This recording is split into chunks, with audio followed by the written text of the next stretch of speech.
first time you remember being on the set? What did you see? What was that experience like? So even though I was born in a film family, my parents always shielded me and my sister from film sets. We never went to our dad's set. We never knew what he used to do. We used to see his movies on TV while eating dinner. And we're like, okay, he acts or, he does something relating to films. I remember once there was a film called Henna. Yeah. He shot in my dad. It was initially directed by my grandfather. He directed around a couple of days and then he passed away. Yeah. So I remember going to set and they were doing a song where the actress Ashwini Bhave was dressed in these like gold, heavy, gaudy, garish stuff, and she was dancing and she was repeatedly doing the same thing over and over and over and over and over again. And I just remembered how boring is this life, it seems so stupid, it seems so retarded. I think that was my first memory. When did you first, I'm sure you've got this question all the time, when did you know you want to act? I mean, who put that idea in your head? Was it ever debated? Did you want to do anything else? Also, I've heard that when you were born, your grandfather got a telegram from some distributor saying there's another. When did you find out about that incident? I mean, while growing up, you do hear about such things. But to be honest, there was never a day as such I decided, okay, I want to become an actor. But around what time? To be honest, I sucked at school. And then some point in the 7th or the 8th grade, I realized to be an actor, you don't really have to study too much. So that attracted me more towards the profession, to become an actor, to do something relating to films. That was a starting point, but there was never like, I grew passionate about, acting, I'll take this seriously and all. It's a bit overrated acting. Yeah, I do love it. I'm very passionate about it. I love the world of films. I love the fact that I can, work with such amazing people, such beautiful co-stars, enact such amazing characters. But it's not a very hard job, you don't have to put in that much of work before getting into acting.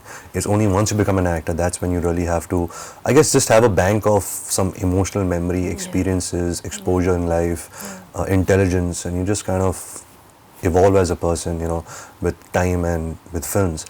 And you just take a day at a time, it's like going to office, but it's just a fun office. Yeah. But was there any other thing, any other competitive thing that maybe I also want to do this? A karate instructor, I remember, for the longest time, yeah. How old were you then? I was around, again, I think 6th or 7th grade. But my mother, I told my mother about this and she was not very happy about it. So I thought, maybe it's looked down upon or, being a karate instructor. But yeah, I was quite good at it. I used to go home and beat my sister up. She's 2 years older to me and we used to share the room that time.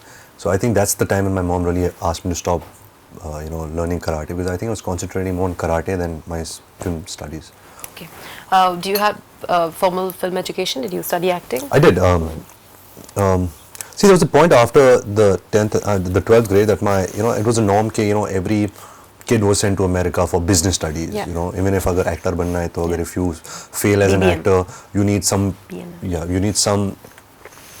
career to, have a backup for. But I realized that, even if I fail as an actor, I'm not going to leave films. I'll produce films, I'll direct films, I'll continue, trying to be an actor, trying to better myself. So I said, if I'm going to do that all my life, why do I need to learn business or economics or other stuff? So I told my dad, I'd rather go to a film school. I learned a bit about films. It was more, I guess, for the exposure in life. To go live alone. I've grown up in a protected family. To live alone, be independent, see life, see people from different cultures, work with them, do wrong things, learn from that. I was away for 3.5 years. Okay, and you were studying films or acting? I went to a film school called School of Visual Arts. I did film direction for 3 years. Okay. And then I went to Lee Strasberg Theatre Institute in New York City, and I was there for around 9 months. Oh, that sounds like fun. A lot of fun. Okay. A lot of fun. When was the first time that you said you grew up in a film family, and I'm sure that you've got this question a lot of times, but when was the first time you remember getting a perk for coming from a family of celebrities? In school, When people treat you differently? They do. They don't treat you differently, but you do realize somewhere that you're special amongst the 40 students in class, Are they more curious about you, or? They are, the teachers, the fellow students. But over a period of time, I guess, you've grown up with them for those 10 years you're in school, so they get over it. But you went to school in Bombay? I went to a school called Bombay Scottish. Okay. It was a very, very, very strict kind of convent school. Yeah. I've got beaten up a lot by the principal. He has slapped my face from one corridor to the other, held my head, turned me the other way and got me slapping back. So, I mean, I've been beaten up. I've been a bad student. I was amongst the last 3 in the class where the ranks are concerned. But I never failed.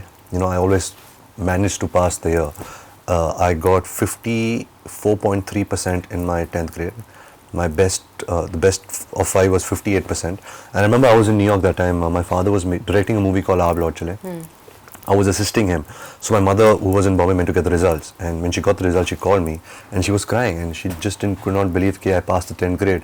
Because I guess I was the first male member of my family to have passed school without failing.